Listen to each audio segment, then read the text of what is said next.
2. Let's go. Let's get it. Good afternoon, everyone. This is Dre E. This is the Minority Report. This is going to be episode number 11. I'm here today with my gorgeous co-host, Sylvia. Sylvia, what's up? What's going on? Hello, world. How are you guys doing? What's good? Everything good? I'm good. Shout out to my man Jay right here. He's in the background. I can't remember about it. He's getting my technical stuff all situated for me. Let's see. What we doing? Sins of our parents. But before we get into all that, how's your day? How's your weekend? It was good. It was good. Do anything productive? Yes, every day. You know, share with us. It's a secret. Like, what's going on? No? It's all good? You already know. No, I don't know. Man. You do know. You know that everything's a secret. Oh, I do know everything's a secret. It's not a secret. It's just, I just don't speak on stuff. Everything's a secret. I think she worked for the CIA or some shit. But it was a good weekend. It was good. Doing all the secret shit that you do. Mine was pretty good as well. My brother was in from Germany for about 10 days. So I was up in Cologne pretty much all week, Tuesday to Friday, Thursday, whenever I got back. My daughter got to finish, my youngest daughter got to finally meet her uncle and her auntie, my nephews, nieces, and stuff for the first time. So that was dope. So that was cool. So it was good, man. It was good. Shit, man, they had me out one night at a damn baseball game. It was like the coldest day of the damn year. That's what it seemed like, but it's all good. So that's that. And then I took my daughter shopping. She needed some clothes and some shoes and everything. So we went up to the outlets, did some shopping and things of that nature. So that's how my weekend happened. Maybe you'll read a book or something, find out how her weekend went. when she decides to open up to us, the people. So, but that's good. You had a good weekend. That's good. So, so this episode is called, like I said, Sins of Our Parents. So, what I wanted to discuss, I wanted to talk about, because I thought it was something that I think it's something that we all should talk about. Me, like I said, I'm in my lower 40s. I'm 41. I'll be 42 this year. I'm not ashamed to, let anyone know that. But I wanted to actually, like I said, discuss sins of our parents. So in the Bible, there's a quote, sentence, or verse. Don't quote me on any of this stuff because I'm not the Bible guy. But sins of our fathers. So it's pretty much the same concept. But sins of our parents, because I think that a lot of what our parents have taught us and the things that they've learned and the way they were brought up, it pretty much shapes the way we are as far as when we're coming up, until we pretty much start to see things on our own. So I wanted to have this discussion because, like I said, I feel as if we get us. I feel as if our parents, a lot of the time, they get a bad rep. I know I'm going to go into some details about my parents and the things that I've came up through, and I'm going to share some of these things with you and with everyone. And but I'm also going to share the flip side and the things that I've learned as well, being a parent, and how I once looked at certain things, I no longer look at those things the way that I once used to. If that makes any sense, right? All right, so that's what we're going to talk about, sins of our parents. So, one of these things, let me see, I'm going to start this off. So, as a parent now, and just not being a parent before, like my mother was in my life, it's well documented. It's not a what's the word? It's not a secret, for lack of a better term, for me to tell people that my mother wasn't in my life. My mother wasn't in my life, and when I was younger, I really had a really hard time dealing with that. And I really didn't know that I had a really hard time dealing with that. It wasn't until around middle school, because middle school is when you're coming of age and you're finding out about yourself, you're finding out who your friends are, you're going through puberty, you're going through the whole 9 yards. So it wasn't until middle school that I really started to notice that I was missing my mother, you know. And just a little bit of brief history for y'all, for those of you who don't know.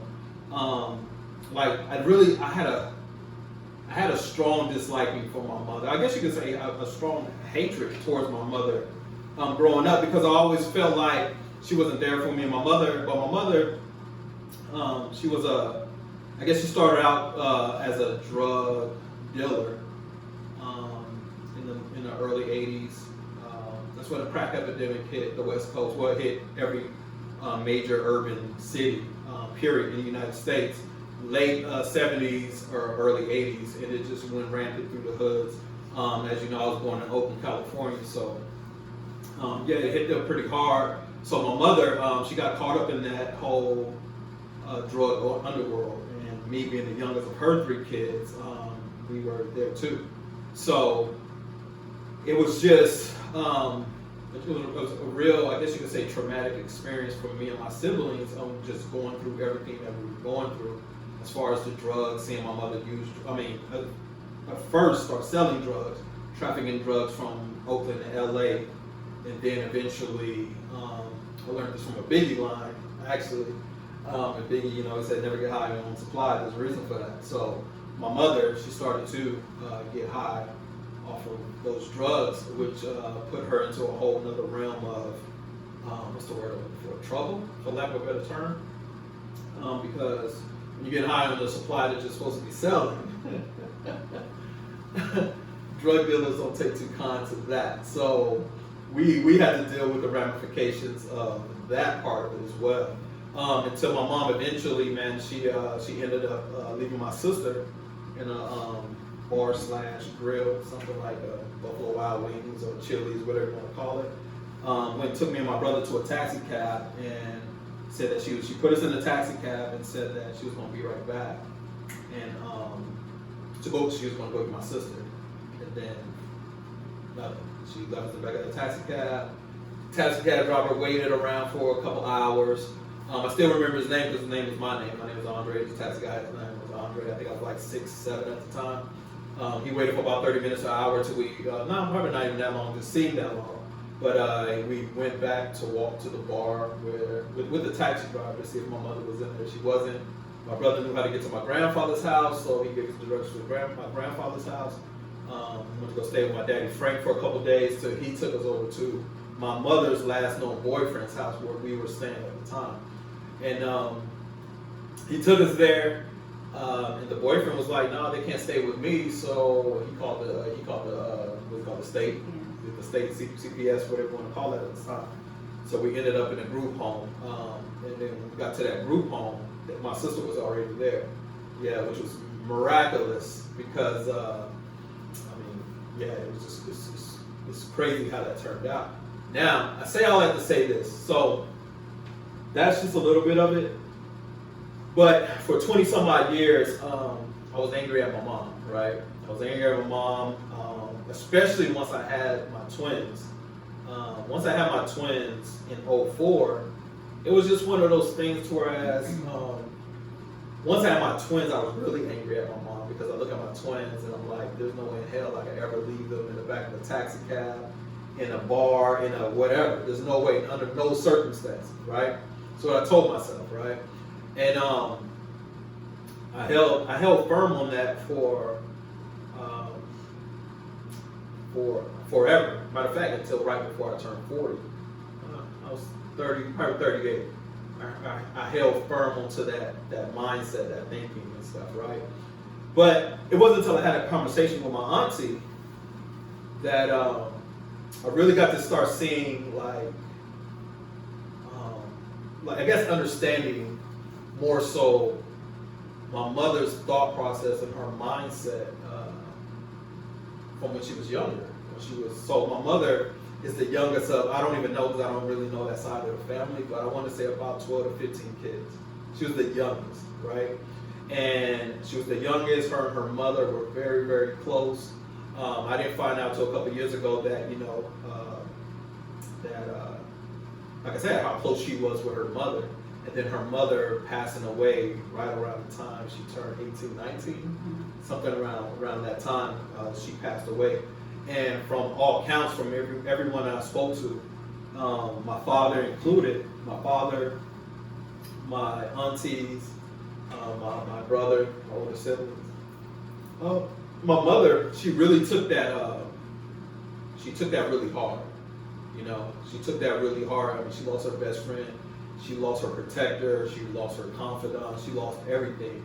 And then around the same time, like I said, I mean, the crack epidemic was pulling into these neighborhoods. You know, so the combination of those two things, and like I said, I was the youngest, so I have a sister that's 2 years older than me, and I have a brother that's 4 years older than me. We're all 2 years apart. So me having that understanding of just that situation, it allowed me to, you know, give my mom a little slack, to cut her some slack. You know what I mean? Because it's like, I don't know. I mean, we can say, we all sit up here and say the shit we would have did, and what we could have did, and what we should have done, and what we could have done. But the reality is, we don't know. You know what I mean? I tell people all the time, like, I grew up, what, first 6-7 years with my mom's. I did a year or two in the system. The next six years of my life, from 2nd to 8th grade, I spent with my pops. From 8th grade to 10th grade, I was pretty much homeless the whole fucking time until the Bonillas took me in. You know what I mean? And then once the Bonillas took me in, shit, I was good to go, man. I was smooth selling. But the thing is, it's like I tell people all the time, man. It's just like, I don't know. We don't know. We don't know what we don't know. So once I was armed with that information about my mother, like I said, I could. We all think our parents are fucking superheroes, right? Yeah. This is the reality of it. The reality of it is we think our parents are superheroes. It's like they was put on this earth at 35 or whatever it is. They had you and they've been perfect since then. That's how a lot of us look at our parents through those lenses, and it's really just unfair to them.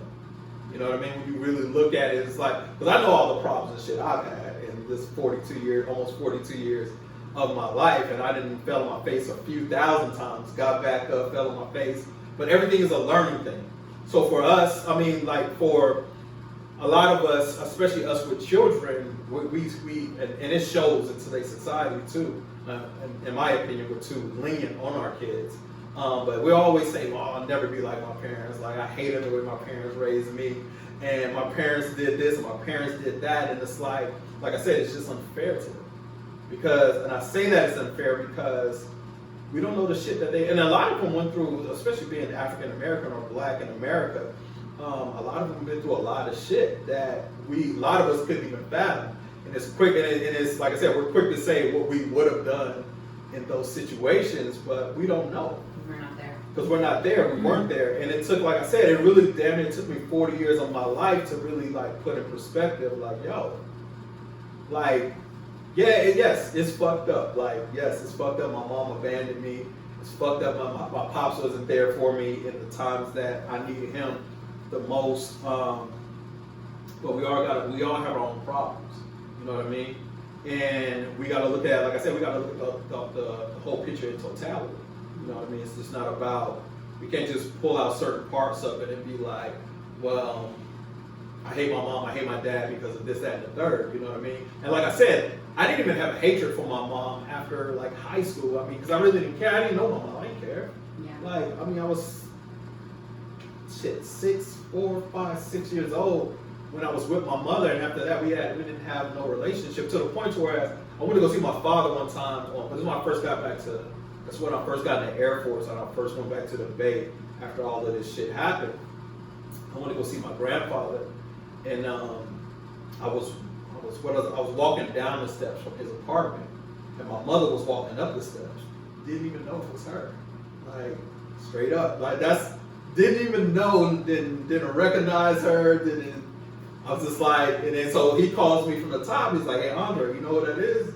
I tell him I never seen that person a day of my life. This is what I told him. I said, I never seen that person a day of my life. Well, that's your mom. And I just say, hey, hi. And I kept walking because, like, what I'm supposed to say. You know what I mean? Yeah. It's like complete stranger. Like, I don't even know what the fuck's going on. Like, but it was one that, like I said, it took me 40 years to really start to sit down and realize, like a lot of our parents wasn't armed with the tools that we're armed with now. You know what I mean? A lot of our parents, they were doing the best they could with what they had. And yes, some of them made some catastrophic failures. They had catastrophic failures. My mother being one of those people, my father being one of those people. Like, yo, just catastrophic. Like, my mother leaving me in the back of a taxi cab.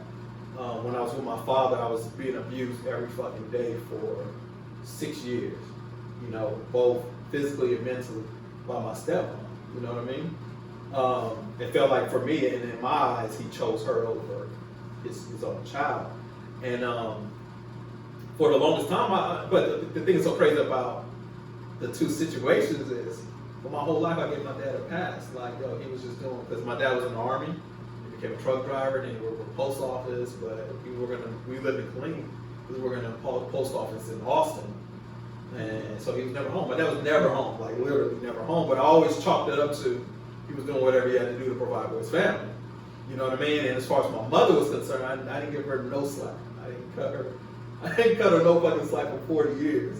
And that's sad. You know why that's sad? Because we don't have a relationship today, and it's mainly because of me. You know what I mean? I mean, we have a better relationship than we did over the last 40 years. But like I said, I mean, I truly have better relationships with people I just met last month than I do my own mother. And that's sad, and that's the reason why I say that, because like I said, there's people out here who do have these issues, these long underlying problems and issues that they have with their parents. And like I said, I mean, when we're here, we look at our parents like they've done no wrong, that they're saints, they're supposed to do right by us, and they have this halo over their head, and we don't look at them as human. You see what I'm saying? And so it's important for me to let the masses know, like, hey, man, it's okay. It's okay to have whatever issues you have with your parents, but don't let it get to a point to where it got to me, to whereas this was 40 fucking years before I woke up and was like, yo, like, you know what, she's just human. You know, she did the best she could do with what she had, with the tools she had as well. Like everybody, another real problem I had for myself was I just always figured that everybody, like, why isn't everybody like me? You know what I mean? I'm saying this to my older brother, my older sister, because they let the circumstances of our childhood dictate their whole future. My sister passed at 38, and my sister passed at 38. And me personally, I think it's truly over a broken heart and the depression and everything that came with. She was morbidly obese because she ate her fillings, and she was always depressed and shit. And she could never get over the fact that the things that happened in our childhood and the fact that my father was never there for her. And that shit broke her heart. And then my brother, he's 42 this year, so he's 46 this year. He'll be 46 this year. The year that my sister passed, which he was 40, he had a major stroke, paralyzed his left side of his body, right? But before that stroke, he never recovered. He never recovered from our past. So I always be like, what the fuck wrong with them? They have, in my opinion, they had better opportunities than me, because they stayed in Oakland, in the San Francisco Bay Area, with all of my families there. You know, outside of my dad, who I was here with.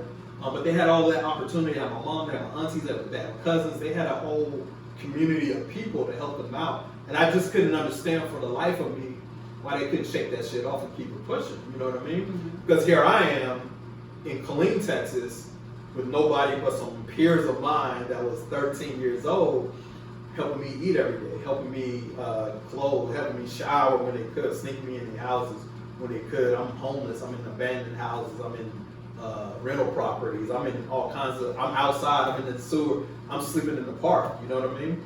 And so I will always look at them like, well, fuck, if I made it, why the fuck couldn't they make it? But the reality is, everybody ain't programmed the same, you know what I mean? That makes sense, right? Yeah. Everybody ain't as strong, everybody like, because like I said, it was a conscious decision for me. Mm-hmm. And they were all my motivation. I didn't want to be like nobody in my family. So I was like, yo, I was hell bent on escaping that shit and making it out. And I just, like I said, for the life of me, I couldn't understand why my brother and sister couldn't do that. Especially being that I was the youngest of the three, you know. So having kids for me, it really started to turn shit around for me in my thought process. And it was like, well, fuck, like, it's well documented the shit that me and my twins' mother go through. You know what I mean? And it's like, well, fuck, I already know whatever it is she's telling them. If, like I said, and that was one of the things for me, is like, I know she's probably telling them I'm the scum of the earth. You know what I mean? But we know you're not, so. Yeah, but of course we know we're not. Everybody knows I'm not. But I'm looking at it in the perspective like they don't have that information. So what if they're thinking of doing the same things that I'm doing and thoughts about my mother? You know what I mean? So that was, for me, it was like a moment of clarity for me. Like once I started going through my shit with my fucking ex, it was like, oh shit, okay, well maybe things were different. Maybe it just wasn't so black and white for me. You know what I mean? And it wasn't like I said. I mean, she lost her mom, crack epidemic hit. Like they already didn't have all the tools. You know what I mean? Yeah. And it was just one of those things to just make me realize that, for one, life is short. That's first and foremost. Life is short, and our parents are not perfect. So I guess the message that I'm trying to convey is that if there's any of you guys out there who are going through some things, or you guys have some feelings or resentment or whatever you want to call it, and you guys are harboring these feelings towards your parents, be it your mom and your dad, or your mom or your dad, reach out to them. And I mean, yeah, you guys may not have, or may not want, you may not have a relationship with them, and going forward, you still may not have a relationship with them. But I challenge you guys all to hear them out. Just hear them out, man, because you don't know what their story is. But I'm guaranteeing you that their story is way more complex than what you think it is. Like, oh, he's an asshole. My pops was an asshole. He was just a drill sergeant, or he was so strict, or he was never around. And like the thing, like I said, like what I'm living right now is like, I'm living exactly that. Like, I want to be there for my daughters. I want to be there for my daughters every day. But when you're dealing with someone who makes it damn near impossible to do so, that's a story. So a lot of us, I mean, we're going by what our moms told us as youth. Oh, your dad, you know, he just wasn't around. He was in the streets, or he was in jail. Some of y'all, I got some homegirls that their mother told them that their pops was dead. You know what I mean? Just to come to find out 25, 30 years later, their pops is still around. You know what I mean? But then that child is building resentment because their father went and had a whole nother family. They see how close their father is with those kids, and then they start thinking of all this stuff in their head, but they don't even know the story. So all they think is, oh shit, pops wasn't around for me. He didn't want me, and he went and started a whole nother family. Plus, combined with the shit that your mother telling you about your pops, and it's like, and vice versa, and it's like they can't win for losing. But I challenge you, like I said, I challenge all of you guys who are going through something like that to hear your parents out, man. Hear your pops out, hear your moms out, because, like I said, I guarantee you, it's a lot more complex than the simple shit of he just didn't want to be there for me. And we also got to understand that addiction, that's a mental illness. That's a mental illness. It's like some of these people, man, yes, they might, so what? You may have tried something and you just tried it that one time, you moved on from it. Sometimes some people try something one time and that's it. Everything's over. Everything's over from there. And we have to understand that. We can't just put everybody in a fucking box, because we're all different. Our chemical balance, all of that, everything is made up differently. We got to understand that. And it's like me, I don't drink. Everybody in my family, not everybody in my family, so we be lying. Not everybody in my family, but we have addict personalities. You know, addiction runs in the family. Like damn near everyone who's tried anything of a legal substance or alcohol or things of that nature they've become addicted to it.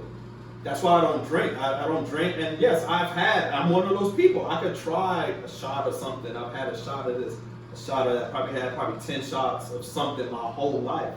But I don't dwell into it. I don't dive into drinking. I've never smoked anything, a cigarette, anything, no weed, no nothing. I've never done any drugs ever in my life because I have a family that I come from that shows me what that does to people in my family. And I didn't want to be another one of those people. So it's like, so I knew my limits, I knew to stay, and I lived in Vegas for 15 years. So if you ever wanted to know how strong my willpower was, then just look at that. I mean, and I was in the military at that. So it was like a double negative that was not going to turn out a positive for me. But I still managed to stay away from it because that's how serious it was for me. But like I said, everybody's not me, and everybody's not as strong as some of these other people out here. Like I said, a lot of us, we may be able to try something one time and just walk away with it. Walk away from it. But a lot of us, but the other flip side to that is, there's a lot of people out here who try something one time, and that is it for them. That is it, and we cannot hold our parents, our siblings, or any of these people responsible for these things. And the best thing we can do is to try to get them some help. That's all I can say as far as that is concerned. But we gotta start looking at things through clearer eyes and stop being so judgmental of one another, especially our parents. Because like I said, I know our parents are supposed to be perfect. They're supposed to have a halo over their head. They're supposed to know everything. They're supposed to teach us everything. They're supposed to do everything the right way. And then when we grow up and become parents ourselves, we find out that a lot of the things that they taught us, or a lot of the things that they instilled in us, we didn't like, or we just feel it's wrong. But it's okay. We could change that. But we just have to understand that they were doing the best they could do with what they had and the tools that they had coming up. So, yes, Sylvia. I just talked for 800 minutes. You were on a roll. Talk to me. How do you feel? It's our stories are opposite with our moms and our dad. Facts. So my dad was the drug addict, and you already said about me being secretive. It's not that I'm secretive. I don't know. It's not that I'm secretive as in I got it from my mom. Short story.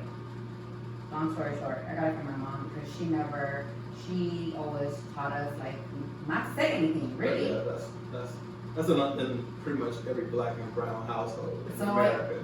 Growing up, I didn't say anything. So when you ask me, I don't say anything. It's not that I'm being secretive. Now that I realize it, I'm just like, wow, I got that from my mother. Because growing up, my mom was 13 when she left home.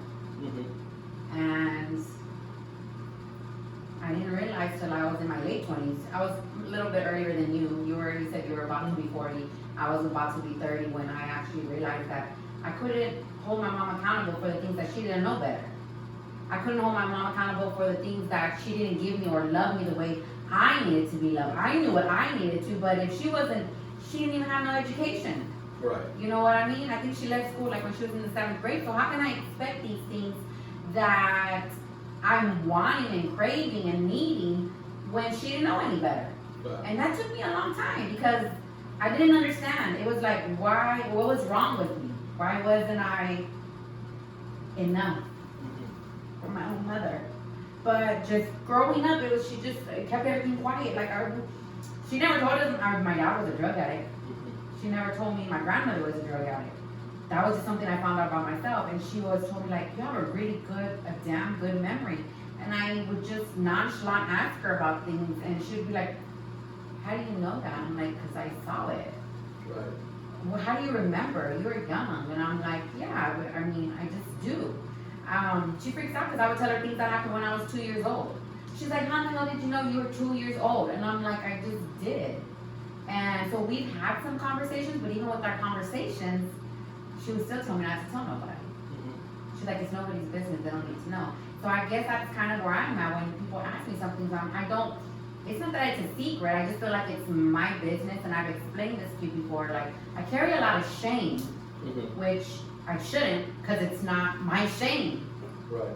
But I do, and it's something that I'm still working on. But nonetheless, yeah, my dad was a drug addict. My mom wasn't a drug addict, but I feel that my mom was struggling with things, and she kind of, now I can realize that she took it out on me. And I think that's important. That's an important point that you just made. So a lot of our parents, I feel that a lot of our parents took a lot of things out on us, solely because we were the only ones there. Yeah. You know what I mean? I've always felt like a punching bag, and I've explained that to her. I'm like, I'm not your punching bag. Like, you can't do those things to me. But it's also made me realize that being in a relationship, like, that's something I would never stand for. Someone's not gonna treat me like a punching bag because I don't deserve it. You can talk to me about it, but I'm not your outlet. Correct. You're not gonna physically or mentally or emotionally abuse me because that's not fair to me. I didn't do anything to you. So that's something that I still deal with sometimes, but it's made me, when growing up, like you said, we think our parents are superheroes, right? Right. And with my mom, like, I always thought she was the strongest person that I ever knew. Right. So then it was like I admired her for that, because it was like, I know her struggles. I know that she left at 13. I know that, you know, she's dyslexic, so she can't read, you know. And I know that she left school because she had wrote an essay and she didn't do such a great job. Well, the teacher decided to acknowledge it in front of the whole classroom and kind of Ridicule. yeah. And so my mom didn't like that. She got really embarrassed and she left school and she never went back. And she met my dad.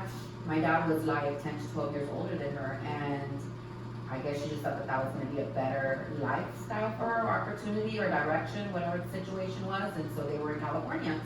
But there's things that I've realized she's done, but she just didn't know any better. But growing up as a child, you don't realize that. You're not 10 realizing what your parents have gone through. Correct. You know, you're just growing, meeting your parents. Correct. And then we didn't have our father, so it was difficult. And with my father not being there, I guess I was used to it, but my brother needed him. I feel like my brother needed him more. So I felt like I had to always be tough like my mom, because that's what she taught me. She's always taught me that. She was like, you don't,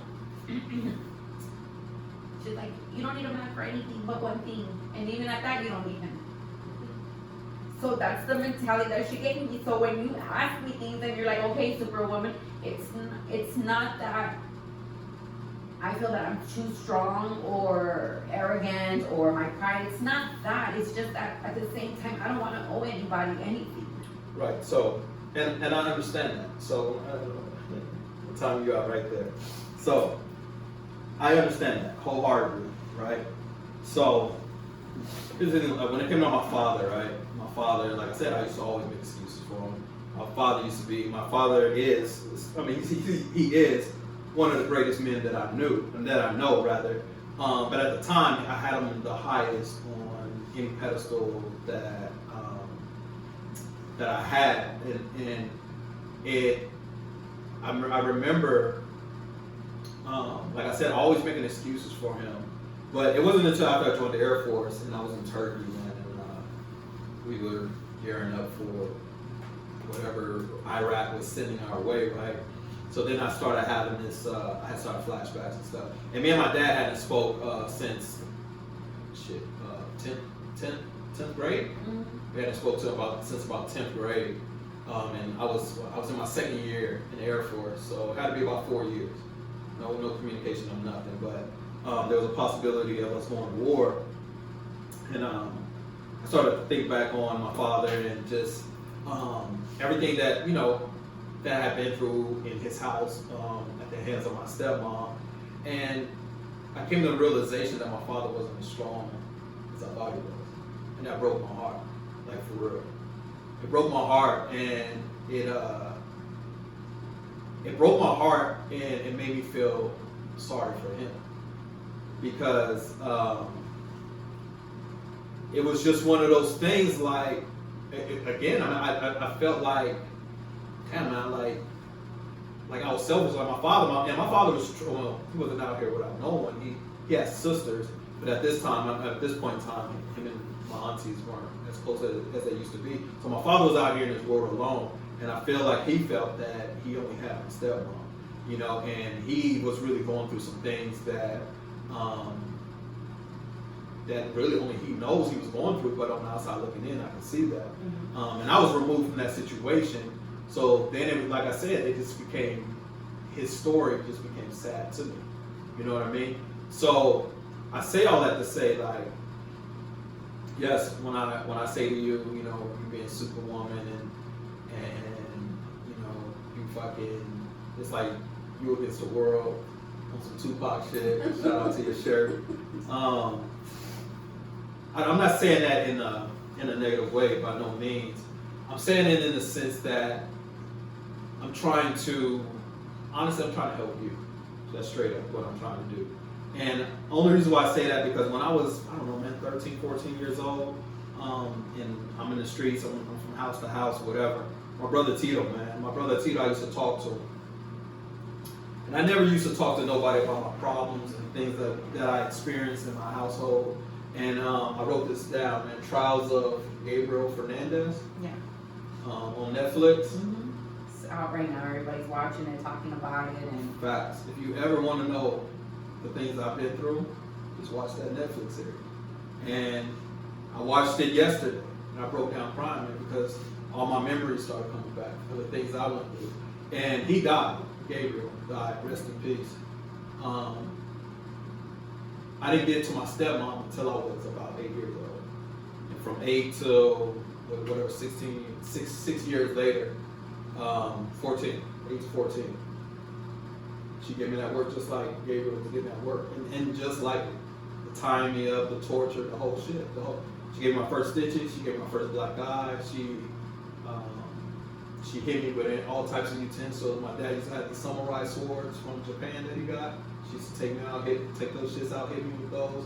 Pure torture. Everything that kid went through, I went through. Straight up. You know what I mean? They was putting out cigarettes on him. She was putting her hot straightening comb out on me. You know what I mean? Curling iron. I got a third degree burn under this tattoo. On the curling iron, she put one morning because I couldn't find her shoes. You see what I'm saying? So I'm telling you all of this, and I've said everything that I've been saying to you, Sylvia, because I care. And the thing is, what I'm telling you and what I know is, because I lived through this shit, if you keep that shit bottled, and luckily for me, I had Tito. I had Rondo, I had John, I had all my friends growing up. Angela, I had Stephanie, I had Fonda, I had all of my friends growing up. But Tito was the first one that I started to open up to. Because, and for all of those reasons, don't talk about what goes on in this household.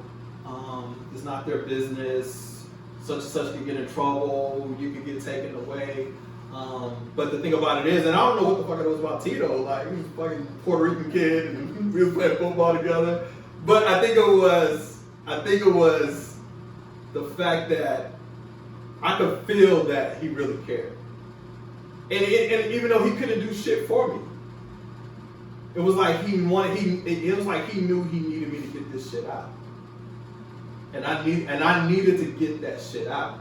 Like, for real, because what would have ended up happening to me was I would have been harboring that shit in for years on end. But like he got to me early. And then once he got to me, it just got easier for me to tell my story and to tell people what was really going on with me and shit. And yes, I carried all that shit. I carried the embarrassment. I carried the shame. I carried all of this shit because I just wanted motherfuckers to like me. And the thing about it is, it's like I just wanted to be cared for. That's what I'm saying with this Gabriel kid, man. It's like the stories are parallel because that's all I ever wanted, which is all he ever wanted. I think that's all we all want. Yeah, I think so too. But the thing is what I'm trying to tell you. What are you trying to tell me, Fred? Start letting that shit out, man. I am. I let it out with you. Well, you got no doubt, but it's just that you have to understand, like, I look back now and I'm thinking to myself, damn, I spent a lot of time alone. I spent a lot of time alone. And my mom wasn't a bad mother. She didn't abuse us like that, physically. She wasn't like whipping us or anything like that. But it is hard for me to trust people. It really is. Why? I don't know. Well, it's because of the things you've been through. I guess, but I can't be like, okay, so like, as far as I know, I've never been cheated on. Now, whether I've been cheated on or not, and I didn't know, that's another thing. But as far as I know, I've never been cheated on in a relationship. So when it comes to a man, I've never been in a situation where I'm like, I can't trust him, because that's not true. I've never been in that situation. However, I feel like I had more issues with my mother that it kind of hurts. Everything else. Everything but else, that's yeah. true. That's true. It's the same thing for me. But I didn't realize that until Frazier, remember? Frazier's the one who helped me realize that. And I was just like, dang, like, he's right. And I didn't see it. And I guess it's because it's your mother. You don't, this person's supposed to be there, and protect you mentally, physically, emotionally. And all she ever kept telling me was not to say things, not to tell people.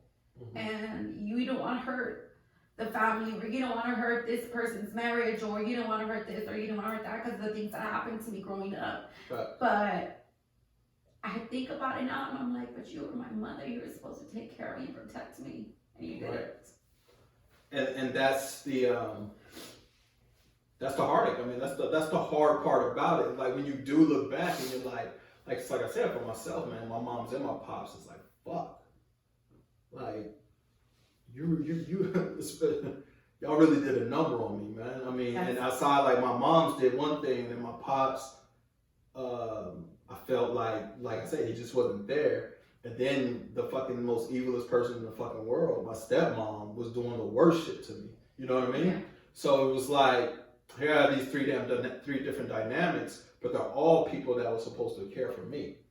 They're all people who were supposed to love me. So for me, when it comes to relationships, I know, like for me, I was gonna say I had, but I mean, it's not gone. Of course I have abandonment issues, of course. However, that's just the newest one on my list.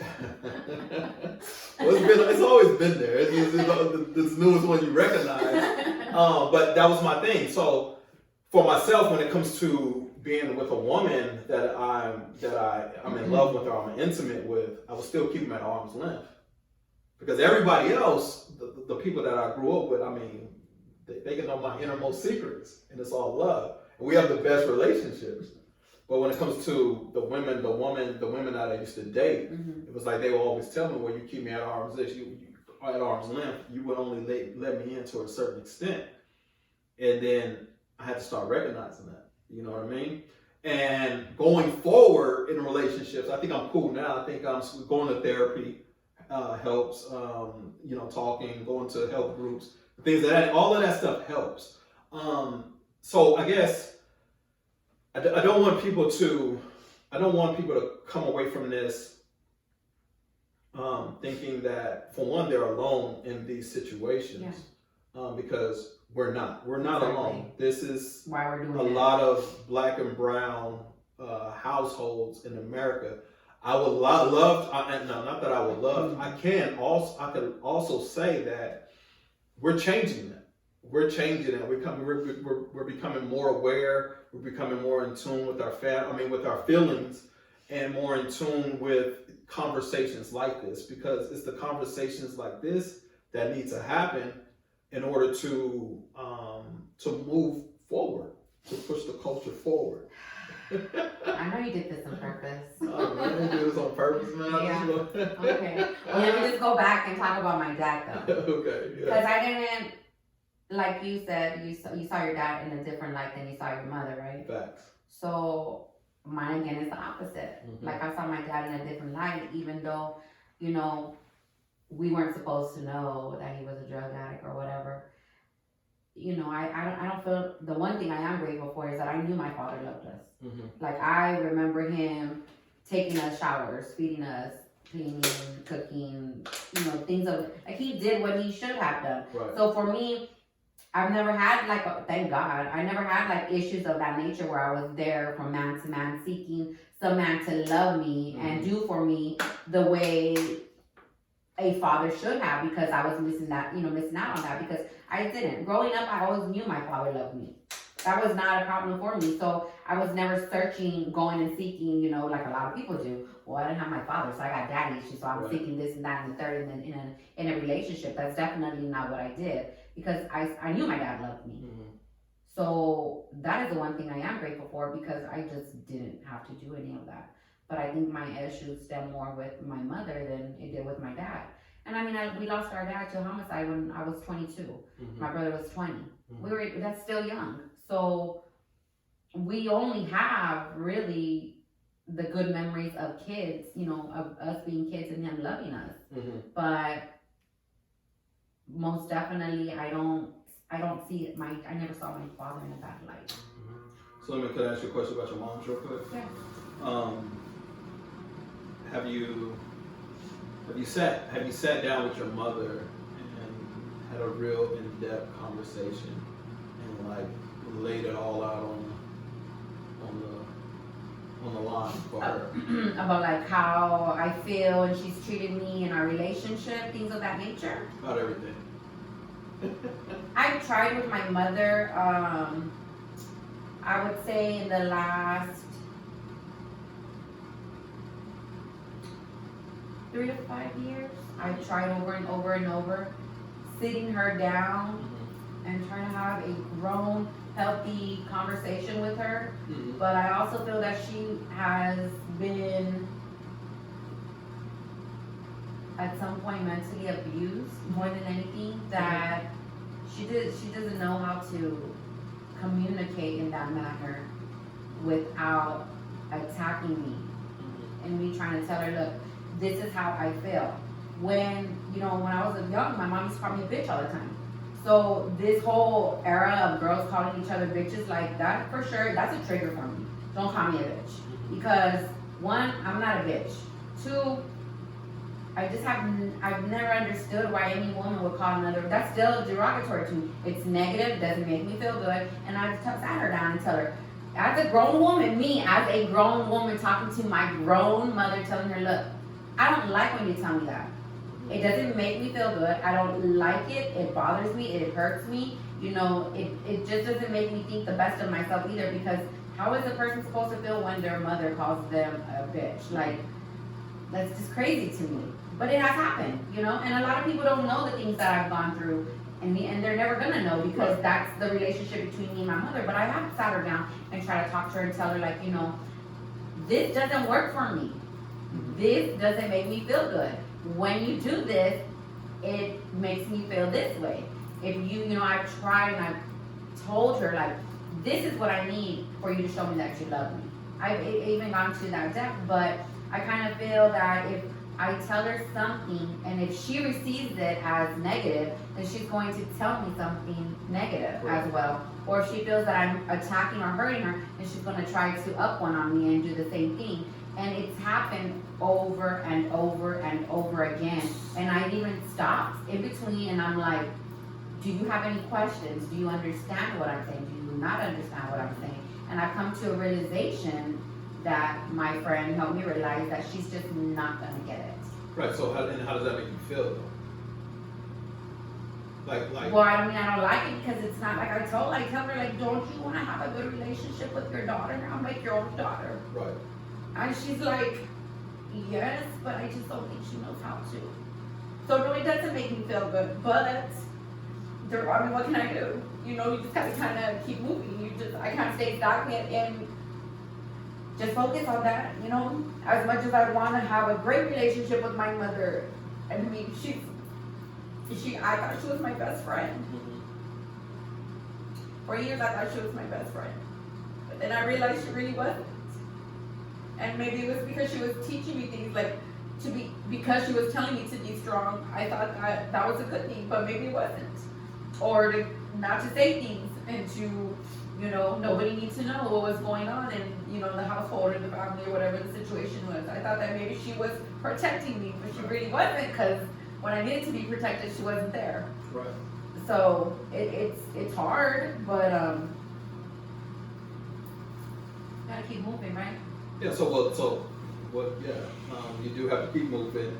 I had a similar conversation. So I tried to have a conversation with my mother over like 25 years of my life, right? When we first got back in contact. And I remember after I had my twins, they were about a year, 2 years old. I was watching Oprah. She had Dr. Robbins on there, and she was pretty much saying things that we all know, like you really can't get on with your future if you can't get over your past. You know what I mean? So this is what that show was about, and they had they were having a conversation about these parents who had kids now, who had their own kids now, and their parents were bad parents to them, or whatever the case may be, and they never really confronted their parents about these things. So what Dr. Robbins was saying, like, well, if you never talk about that, you're never over that, then you can never really truly give your children the 100% of the love that they truly need. Yeah. I heard that. I've always known that, but I don't know. I guess it took over for me to hear it, and I was like, ding dong. My daughter's like a year and a half years old. The light bulb went off in my head. I said, oh shit, I need to talk to my mom, you know, because I don't want to rob my daughters of anything. So I was like, I need to talk to my moms. I need to go make that happen, because we never had that conversation about her abandoning me and the things that I've been through. She didn't know about none of the abuse my stepmom did to me. She didn't know about the homelessness. She didn't know about shit. But that was something that I felt that we needed to discuss, right? I don't know when that show came on, but I planned on going to go. It was a few months later. It was Memorial Day weekend, right? So I was in Vegas. She was in the Bay Area. My mom, my sister, everybody's in the Bay. So I was just going to take that drive. I was going to take it up the Nevada route, which is nothing. It's fucking nothing. And I knew that because I didn't want to take the scenic route through Cali, because I wanted to do some thinking. I needed to. But mind you, it had already been 3 months, but I was preparing myself for the whole 3 months, because what I was really preparing myself for was I really had to allow myself to understand that nothing she was going to be able to say to me was going to be good enough for me. And I really had to come to terms with that.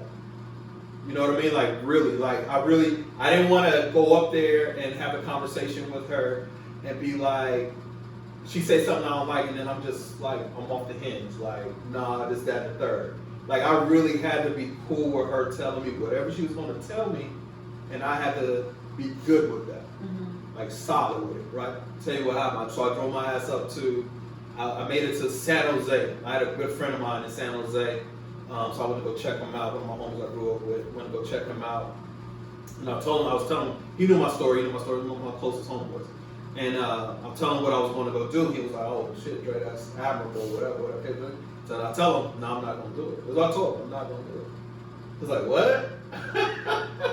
He was like, Dre, he was like, nah, man, you got to do it. No, I'm going to do it, right?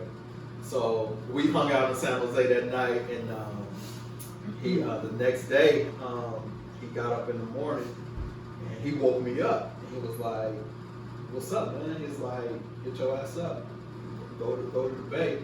Here's my navigation. What's your sister's address? And he made me call my sister right there on speakerphone. He get the address. He put it on. As we all know, I'm not fucking tech savvy. So he put that shit in his Garmin or Garmin, whatever the shit is. Put the address in. He was like, Garmin. Well, I don't know what it's called. I know, but I was thinking that's old now. Yeah. Date myself, right? He puts that shit in the Garmin, whatever. It was like, all right, Dre. He's like, this is the only places you can go, because that's the only place I programmed for you. So other than that, you got to pull up the map or whatever. I was like, all right, man. He's like, no, but go, man. He said you had a reason you was going to go. He said you should go. He said, as long as you understand that, no matter what she could tell you, it's not going to be good enough for you. Then you're good to go, right? So fuck it, man. I took it, man. I left, went up to Cal, to the Bay. to the Bay Area, pulled up to my sister's apartment, man, and I made sure my brother was there, my sister was there, my mother was there. I had my auntie set it all up for me, and I go in there, man, and yeah, man. I mean, she was denying it. But until I started recalling things, like, yo, I seen. Of course, I didn't know what it was at the time, but you had bricks on us. Under our jackets on the And grave. she's like, nah. Until I told her. And they're like, yes, you did. And I'm like, yo, no, I remember the fucking mountains of fucking cocaine. I remember fucking you guys chopping, cooking.